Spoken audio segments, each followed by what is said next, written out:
आपने धारावी के बारे में सुना है? मे बी अगर आपने नहीं सुना, let me tell you, Dharavi Mumbai का स्लम एरिया है। It is the biggest slum in Asia. अब आपको शायद थोड़ा थोड़ा रिकॉल हो रहा हो, लेकिन धारावी इंडिया की इकोनॉमी का एक बहुत इंटीग्रल और इंपॉर्टेंट पार्ट है, क्योंकि वहाँ पे जितने लोग रहते हैं, जितना वहाँ पे कॉमर्स होता है, मतलब I have personally been there to sell, to buy over there many times. I have seen कि छोटे से एरिया में जितना कॉमर्स हो रहा है, जितनी ट्रांजैक्शंस हो रही है, दैट इज माइंड बॉगलिंग। तो बहुत अच्छे लेवल का कॉमर्स होता है वहाँ पे।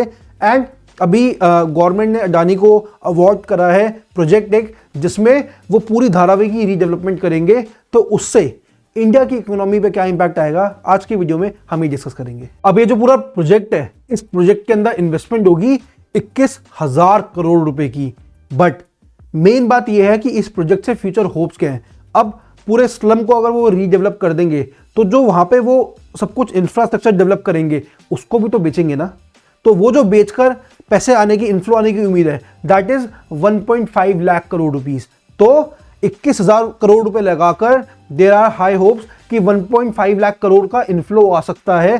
तो it is a very good thing. अब अडानी, मैं कह रहा हूँ स्टॉक मार्केट छोड़ो, अगर हम एक इंडिविजुअल स्टॉक की बात करें, इंडिविजुअल कंपनी की बात करें, तो अडानी को इससे काफी बेनिफिट मिल सकता है and in the long run Adani काफी ग्रो हो सकता है। बट ये इतना भी आसान नहीं है, ये कोई नया प्रोजेक्ट नहीं है। ये प्रोजेक्ट ऑलरेडी दो डिकेड्स 20 साल से डिले होता आ रहा है एंड बहुत सारे चैलेंजेस है, बहुत सारे रीजंस है, बहुत सारी अनसर्टेनिटीज है, जिसकी वजह से डिले होने लग रहा है एंड आगे भी शायद हो सकता है।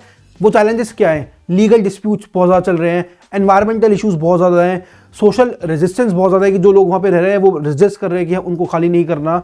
अब वो रह रहे हैं वहाँ पे बहुत टाइम से, बिजनेस चल रहा है वहाँ पे बहुत ज़्यादा। उसके अलावा पॉलिटिकल अपोजिशंस वो आपको पता है चलती रहती है एंड मार्केट फ्लक्चुएशन भी काफ़ी बहुत बड़ा रीज़न है, जिसकी वजह से ये प्रोजेक्ट डिले होने लग रहा है। इनफैक्ट जैसा मैंने बताया कि वहाँ पे उस छोटे से एरिया में, मतलब कंपेयर टू होल इंडिया, उस छोटे से एरिया में धारावी के अंदर बहुत बिजनेस होता है। इनफैक्ट साल का $1 बिलियन, 8,000 करोड़ से ज़्यादा का बिजनेस होता है।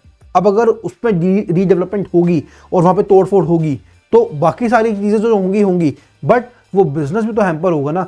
तो ये भी एक नेगेटिव डाउन साइड है कि जिसकी वजह से, मतलब these are the possible probable reasons जिसकी वजह से डिले हो रहा है। एंड कुछ नहीं पता कि जो बजट मैंने बताया 21,000 करोड़, उसका डबल भी लग जाए। और टाइम जो ये लेके चल रहे हैं, इट इज़ एक्सपेक्टेड कि ये 30 साल में होगा पूरा ये रीडेवलपमेंट। क्या पता उससे भी ज़्यादा टाइम लग जाए। बट वही बात है कि 30 साल वैसे तो बहुत बड़ी चीज़ है, लेकिन जब आज हम देखते हैं शेयर्स को कि काश हमने 30 साल पहले टाइटन का स्टॉक लिया था, काश हमने 30 साल पहले रिलायंस का स्टॉक लिया था, तो वो आज कहाँ पे होते। तो ये सारी चीज़ें हैं जो कहीं ना कहीं हमें सिग्निफाई करती है कि ओके 30 साल बाद ये स्टॉक भी वहाँ पे हो सकता है। So it is your call right now कि ओके ये सारी चीज़ें चल रही हैं, maybe I should buy this stock. So overall as an investment मैं अगर बात करूं, तो अगर ये होता है तो इंडिया की स्टॉक मार्केट को काफ़ी बूस्ट मिल सकता है, क्योंकि ओवरऑल इंडिया का एक बहुत बड़ा इंफ्रास्ट्रक्चर डेवलप हो रहा है। एंड कहीं ना कहीं, मतलब ये एक डिबेटेबल टॉपिक है, बट कहीं ना कहीं अगर इंडिया में से स्लम्स हटते हैं, उन लोगों को अच्छी लिविंग मिले, that is what I pray for. But अगर स्लम्स हटते हैं तो ओवरऑल इंडिया की ग्लोबल इमेज काफ़ी अच्छी होगी। तो ना कि सिर्फ वो इंफ्रास्ट्रक्चर डेवलप हो रहा है एंड उससे कमर्शियल बेनिफिट्स मिल रहे हैं, लेकिन जो ओवरऑल इंडिया की इमेज इंप्रूव हो रही है, उससे इकोनॉमी को इंप्रूव होने के बहुत ज़्यादा बेनिफिट्स मिल सकते हैं।